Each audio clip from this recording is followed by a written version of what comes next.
आज के लेक्चर में हम बात करेंगे रिवर्स ट्रांसक्रिप्शन के बारे में। सबसे पहले इसका इंट्रोडक्शन देख लेते हैं कि रिवर्स ट्रांसक्रिप्शन कहते किसको हैं। Reverse transcription is a process in which a double standard DNA molecule are made from a single standard RNA molecule. यानी कि रिवर्स ट्रांसक्रिप्शन में क्या होता है कि आरएनए से हम डीएनए बनाते हैं, लेकिन जब हम सिंगल ट्रांसक्रिप्शन की बात करते हैं तो ट्रांसक्रिप्शन में डीएनए से आरएनए बनता है और एक आरएनए पॉलीमरेज एंजाइम की वजह से डीएनए से आरएनए बनता है और ये प्रोसेस ट्रांसक्रिप्शन कहलाता है। अब यहाँ पे बात हो रही है रिवर्स ट्रांसक्रिप्शन की।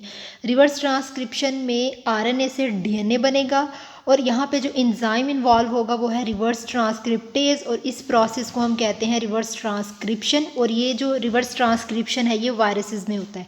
तो क्या होगा इसकी definition? The process of DNA formation by RNA is called reverse transcription. The name of this method is formed by its opposite direction to transcription. तो इसका नेम रिवर्स ट्रांसक्रिप्शन इसलिए रखा गया कि ये बिल्कुल ट्रांसक्रिप्शन का ऑपोजिट मेथड है। It also involves the presence of a reverse transcriptase enzyme, a primer that is 18 to 22 base nucleotide segments and a RNase inhibitor जिसको हम RI से represent करते हैं। अब इसमें क्या है कि रिवर्स ट्रांसक्रिप्टेज एक एंजाइम है, उसके अलावा प्राइमर है जो कि 18 टू 22 बेसिस हैं, सब बेसिस न्यूक्लियोटाइड सेगमेंट्स है। उसके अलावा इसमें RNase inhibitor है, that is a leucine rich repeat protein which bind with RNase with the highest affinity for any protein interaction। RNase inhibitor किस लिए इस्तेमाल होता है? RNase inhibitor mostly used in laboratories working with RNA to sequester RNAs and thereby protect the RNA in their sample from degradation of by environmental RNAs। यानी कि RNase inhibitor को हम laboratories में इस्तेमाल करते हैं कि ये वर्क करता है आरएनए सिक्वेस्टर आरएनएस के साथ कि आरएनए को ये बेसिकली ये क्या करता है कि आरएनए के सैंपल को प्रोटेक्ट करता है कि वो आरएनएस यानी कि इन्वायरमेंटल आरएनएस की वजह से ये डिग्रेड ना हो सके। तो इसलिए ये आरएनएस इनहिबिटर बेसिकली इसको प्रोटेक्ट करता है। आरएनएस एक एंजाइम है जो कि क्या कर रहा है, that degrades RNA molecule into smaller products. यानी कि आरएनएस एक एंजाइम है जो कि आरएनए को डिग्रेड कर रहा है स्मॉलर प्रोडक्ट में। और वो स्मॉलर प्रोडक्ट्स कौन से हो सकते हैं? ओलिगोराइबोन्यूक्लियोटाइड हो सकते हैं या फिर राइबोन्यूक्लियोटाइड हो सकते हैं। अब हमारा मेन टॉपिक है रिवर्स ट्रांसक्रिप्टेज। रिवर्स ट्रांसक्रिप्टेज हम कहते हैं कि इसको आरएनए डिपेंडेंट डीएनए पॉलीमरेज भी कहा जाता है। is a DNA polymerase enzyme that transcribes single stranded RNA into double stranded DNA। क्योंकि इसमें ये RNA डिपेंडेंट DNA polymerase क्या है, ये एक DNA polymerase enzyme है जो कि ट्रांसक्राइब कर रहा है एक सिंगल स्ट्रैंडेड RNA को डबल स्ट्रैंडेड DNA में कन्वर्ट करता है। नॉर्मल ट्रांसक्रिप्शन में क्या होता है कि सिंथेसिस होती है आरएनए की डीएनए से, लेकिन रिवर्स ट्रांसक्रिप्शन में इस प्रोसेस के उल्ट होगा। रिवर्स ट्रांसक्रिप्शन को डिस्कवर किसने किया था? Discovered by Howard Temin and Baltimore. ये दो साइंटिस्ट थे जिन्होंने 1970 में इंडिपेंडेंटली काम किया था और रिवर्स ट्रांसक्रिप्टेज के बारे में बताया। They shared Nobel prize in physiology और medicine in 1975 for their discovery. और इस पर जो है इसकी डिस्कवरी पर इसको नोबेल प्राइज़ भी मिला था। उसके अलावा रिवर्स ट्रांसक्रिप्टेज के और भी नाम हैं। इसको आरएनए डायरेक्टेड डीएनए पॉलीमरेज भी कहा जाता है, डीएनए न्यूक्लियोटाइड ट्रांसफेरेज या रिवर्टेज भी बोलते हैं। रिवर्स ट्रांसक्रिप्टेज को कॉमनली रेट्रोवायरस कहा जाता है क्योंकि ये वायरस में पाया जाता है। जैसे अगर हम कोरोना की बात कर लें तो कोरोना में जो है बेसिकली ये जो रेट्रोवायरस है या रिवर्स ट्रांसक्रिप्टेज है ये वायरसेस में पाया जाता है और वायरसेस में आरएनए जीनोम होता है। ठीक है, वायरसेस में आरएनए जीनोम होता है, कुछ ऑर्गेनिज्म में डीएनए जीनोम है, कुछ में आरएनए जीनोम है। जिनमें आरएनए जीनोम होगा उनमें रिवर्स ट्रांसक्रिप्शन होगी और ह्यूमंस में रिवर्स ट्रांसक्रिप्शन नहीं होती। रिवर्स ट्रांसक्रिप्शन वायरसेस में होती है। अब जैसे कोरोना वायरस है तो कोरोना वायरस में जो है आरएनए जीनोम पाया जाता है तो उनमें रिवर्स ट्रांसक्रिप्टेज होगी। अब रिवर्स ट्रांसक्रिप्टेज फॉलोइंग एक्टिविटीज़ करता है: RNA dependent DNA polymerase, DNA dependent DNA polymerase और आरएनएज एच। आरएनएज एच जो है इसको राइबोन्यूक्लियेज एच भी बोलते हैं। इसका एब्रीवेशन राइबोन्यूक्लियेज एच है। ये मोस्टली बैक्टीरिया में पाया जाता है और ये क्या करता है, ये कैटालाइज करता है आरएनए की क्लीवेज को। That catalyse the cleavage of RNA, यानी कि क्लीवेज करता है आरएनए की। और ये जो RNase H है बेसिकली एक non sequence specific endonuclease enzyme है, यानी कि बिलोंग करता है नॉन सीक्वेंस स्पेसिफिक फैमिली से और ये एंडोन्यूक्लियस एंजाइम है। Central dogma of molecular biology की अगर बात करें तो सेंट्रल डोगमा हम किसे कहते हैं कि डीएनए से जो प्रोटीन बनती है, डीएनए से हम प्रोटीन बनाते हैं, ये प्रोसेस कहलाता है सेंट्रल डोगमा। यानी कि डीएनए से आरएनए बनता है तो ट्रांसक्रिप्शन होती है, उसके बाद आगे हम कहते हैं कि आरएनए से प्रोटीन बनता है तो ये ट्रांसलेशन होती है। डीएनए से इटसेल्फ डीएनए बना रेप्लिकेशन है, तो ये जो डीएनए से प्रोटीन बनी है ये क्या कहला रही है, ये सेंट्रल डोगमा कहलाती है। अब इसमें बताते हैं कि flow of genetic information from DNA to RNA to protein, इसमें डीएनए रेप्लिकेशन भी हुई है, ट्रांसक्रिप्शन भी हुई है और ट्रांसलेशन भी हुई है, और ये प्रोसेस सारा सेंट्रल डोगमा में आता है। यानी कि डीएनए से आरएनए, आरएनए से प्रोटीन, ट्रांसक्रिप्शन हुई है, ट्रांसलेशन हुई है, और डीएनए से इटसेल्फ डीएनए जो बनता है उसे रेप्लिकेशन कहते हैं। और रिवर्स ट्रांसक्रिप्शन में हम कहते हैं कि यहाँ पे डीएनए से आरएनए से प्रोटीन बनती है ना, तो यहाँ पे आरएनए से डीएनए बनेगा और इस प्रोसेस को रिवर्स ट्रांसक्रिप्शन बोलेंगे। अब यहाँ पे हमारे पास एक डीएनए पॉलीमरेज है, डीएनए रेप्लिकेशन है, उसके बाद ये हमारे पास डीएनए है, यहाँ पर रिवर्स ट्रांसक्रिप्शन होती है। डीएनए से हम कहते हैं आरएनए बनता है, ठीक है, उसके बाद ये ट्रांसक्रिप्शन हुई है। अब यहाँ पर इसी आरएनए से वापस डीएनए बनता है और इसे रिवर्स ट्रांसक्रिप्शन कहते हैं। और फिर आगे डीएनए से प्रोटीन बनती है, दैट इज़ द राइबोसोम्स, और इस प्रोसेस को ट्रांसलेशन कह रहे हैं। और आगे यहाँ पे बताया हुआ है कि इसमें ये आरएनए डिपेंडेंट आरएनए, इसको पॉलीमरेज भी कहा जाता है। रेप्लिकेशन, ये दोबारा से वही बात आ गई है कि synthesis of daughter DNA from parental DNA, transcription में RNA using DNA as a template, and translation में प्रोटीन की सिंथेसिस होती है by using messenger RNA molecule as a template. और रिवर्स ट्रांसक्रिप्शन में हम कहते हैं कि सिंथेसिस हो रही है डीएनए की by using RNA as a template. अब मैकेनिज्म क्या होता है रिवर्स ट्रांसक्रिप्शन का? After the retrovirus enter a host cell, its genomic RNA will be transcribed into a double-stranded DNA and then integrated into the host DNA. The RNA to DNA transcription is called reverse transcription. अब यहाँ पे मैं आपको एक diagram से समझाती हूँ, ये आसान है, इससे आपको जल्दी समझ आएगी।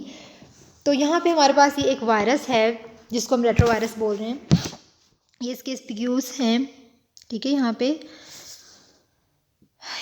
ये इसके अंदर ये जो गोल सा आपको नज़र आ रही है आरटीएस है, और यहाँ पर ये आरएनए भी है।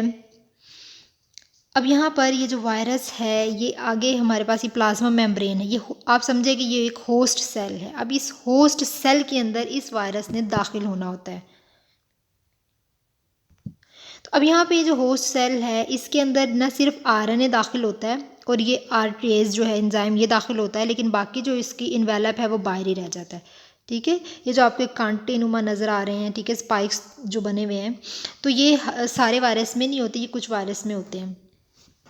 उसके बाद आगे जो है ये आरएनए इसमें एंटर हो जाता है होस्ट के अंदर और इन्वेलप इसका बाहर रह जाता है। फिर आगे रिवर्स ट्रांसक्रिप्शन होती है, एक हमारे पास जो है ये हमारे पास आरएनए है और दूसरा हमारे पास ये एक वायरल डीएनए बनाता है।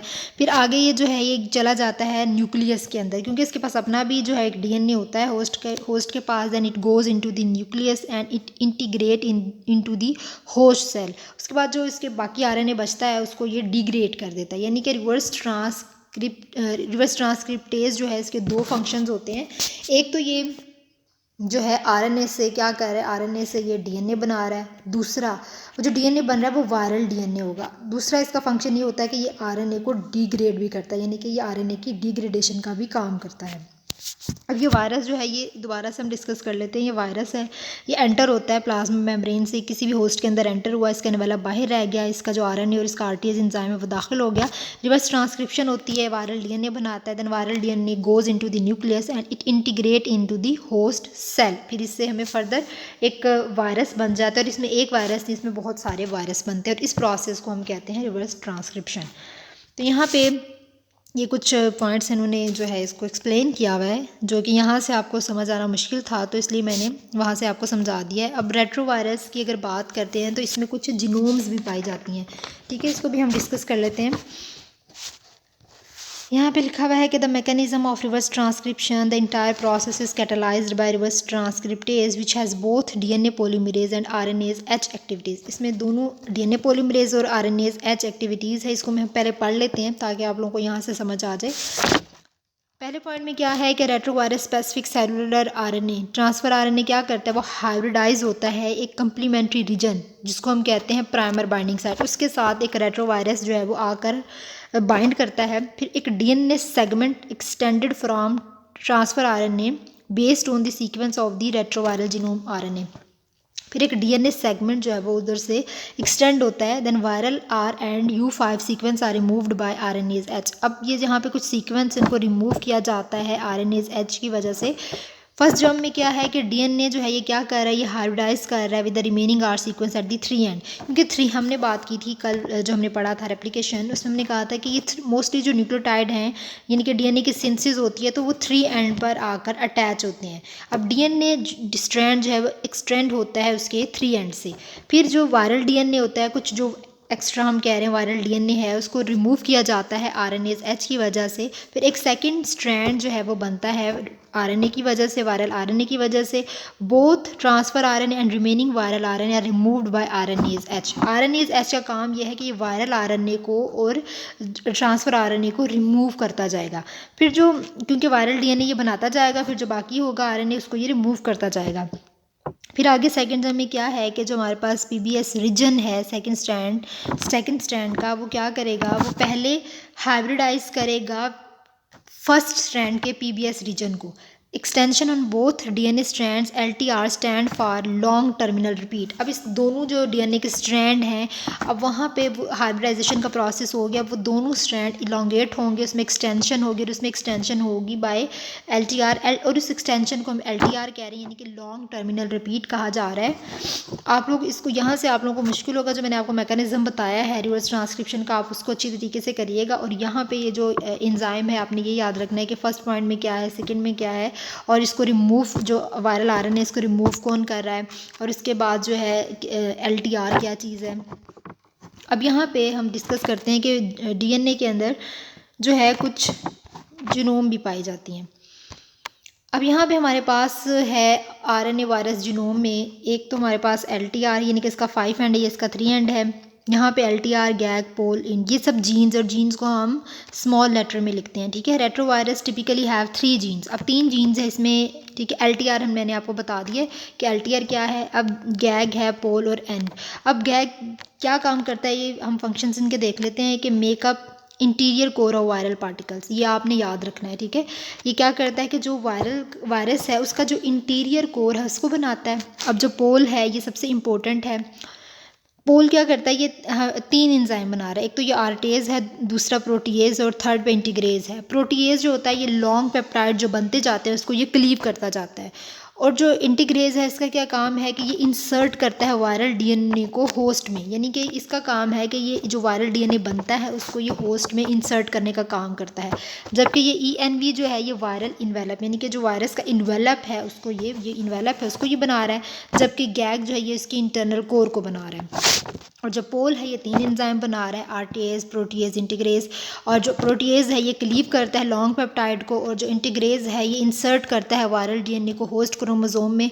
और जो आरटीएज है इसके 2 काम है, एक तो ये कि ये हमने कहा था आरएनए को डीएनए में कन्वर्ट करता है। सेकंड हमने बात की थी कि ये डिग्रेड करता है आरएनए वायरस को, आरएनए डिग्रेडेशन का भी काम करता है। थर्ड पे ये डीएनए डिपेंडेंट डीएनए सिंथेसिस का भी काम करता है, यानी कि ये रेप्लिकेशन का काम भी कर सकता है कि आगे वहाँ से जो है डीएनए की सिंथेसिस भी कर सकता है। तो ये मैकेनिज्म है रिवर्स ट्रांसक्रिप्शन का इन HIV वायरस। यहाँ पे हम इन्फेक्टेड वायरस है, इस फर्स्ट स्टेप में ये यहाँ पर होस्ट है उसके अंदर एंटर हुआ, इसका जो है डीएनए जो है इसका आरएनए इसके अंदर एंटर हो गया। RT जो है ये रिवर्स ट्रांसक्रिप्टेज है, इससे आगे एक आरएनए का स्ट्रैंड एक डीएनए का स्ट्रैंड है, इसने आगे एक वायरल डीएनए बना दिया है। फिर आगे वायरल डीएनए फर्दर जो है इसमें वायरस के जो वायरस बनाता चला जाता है। तो इस तरह ये सारा इसका एक मैकेनिज्म है।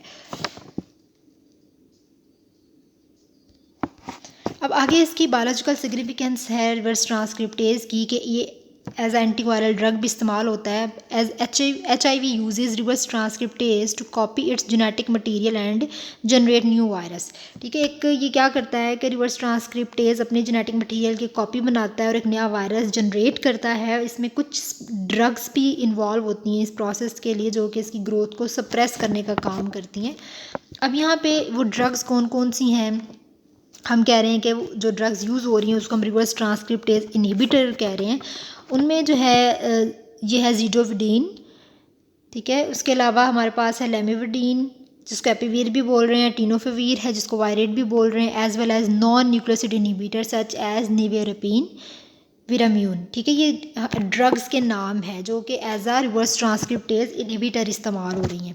अगर इसकी बात करते हैं, ये तो हमने एंटीबायोटिक्स की बात की, अब मॉलिक्यूलर बायोलॉजी और रिकम्बिनेंट डीएनए टेक्नोलॉजी में बात करें तो ये जो हमारे पास कम्प्लीमेंट्री डीएनए सीडीएनए फॉर्मेशन क्या है कि रिवर्स ट्रांसक्रिप्टेज को इस्तेमाल किया जाता है to obtain DNA copies of RNA molecule, यानी कि डीएनए की कॉपी को ऑब्टेन करने, यानी कि हम कहते हैं कि आरएनए से डीएनए की कॉपी ऑब्टेन की जाती हैं रिवर्स ट्रांसक्रिप्टेज की वजह से। तो यहाँ पे सेम फिर से वही जो है प्रोसेस है कि production of cDNA from an messenger RNA molecule used as a template by the enzyme reverse transcriptase, वही सेम प्रोसेस है जो हमने पहले डिस्कस कर लिया है। अब इसको जो रिवर्स ट्रांसक्रिप्टेज है इसको पॉलीमरेज चेन रिएक्शन यानी कि पीसीआर में भी इस्तेमाल किया जाता है। पीसीआर बेसिकली रिसर्च के लिए इस्तेमाल किया जाता है, रिसर्च टेक्निक्स के लिए हम यूज़ करते हैं। तो classical PCR technique can be apply to DNA strand but with the help of reverse transcriptase. इसको डीएनए स्ट्रैंड पे अप्लाई किया जाता है जब रिसर्च होती है, तो उसमें हम PCR analysis of RNA molecules possible. तो इसमें जो हम पीसीआर इसलिए लगाते हैं कि आरएनए के जो मॉलिक्यूल हैं उसका एनालिसिस कर सकें, तो उसमें भी हम इस रिवर्स ट्रांसक्रिप्टेज को इस्तेमाल करते हैं। यहाँ पे हमारे पास आरएनए है, रिवर्स ट्रांसक्रिप्शन के ज़रिए इसने सीडीएनए बनाया, दैन पीसीआर इसकी एम्प्लीफिकेशन होती है। तो ये इस तरह जो है ये हम कहते हैं कि as a polymerase chain reaction भी ये इस्तेमाल किया जाता है। इससे आगे हम फर्दर सीडीएनए से भी आगे सिंथेसिस कर सकते हैं। Reverse transcriptase is use to create cDNA libraries from messenger RNA. तो यहाँ पे हम कह रहे हैं कि यूज़ टू डीएनए जो है बना रहे हैं, किससे, मैसेंजर आरएनए से हम डीएनए बना रहे हैं। और रिवर्स ट्रांसक्रिप्टेज जो है इसको इंसुलिन की प्रोडक्शन के लिए भी इस्तेमाल किया जाता है। उसके अलावा रिवर्स ट्रांसक्रिप्टेज को मॉलिक्यूलर बायोलॉजी के लिए भी इस्तेमाल किया जाता है। मुख्तलिफ एंजाइम्स की वजह से इसको हम इस्तेमाल करते हैं और साइंटिस्ट इसको क्लोनिंग के लिए, सीक्वेंसिंग के लिए और मुख्तलिफ आरएनए की करेक्टरिस्टिक्स के लिए भी इसको इस्तेमाल किया जाता है कि इसको ये अलाउड है कि रिवर्स ट्रांसक्रिप्टेज जो है क्लोनिंग के लिए हम इस्तेमाल कर सकते हैं। तो हमारा रिवर्स ट्रांसक्रिप्शन वाला जो टॉपिक है वो कंप्लीट हो गया है। तो इसमें जो मैंने आपको सिंपल इसका मैकेनिज़्म बताया है आपने इसको याद रखना है। उसके अलावा आप इसके जीनोम्स याद रखने हैं कि आरएनए में कौन से जीनोम पाए जाते हैं और उनका फंक्शन क्या है और बेसिकली रिवर्स ट्रांसक्रिप्शन होता क्या है।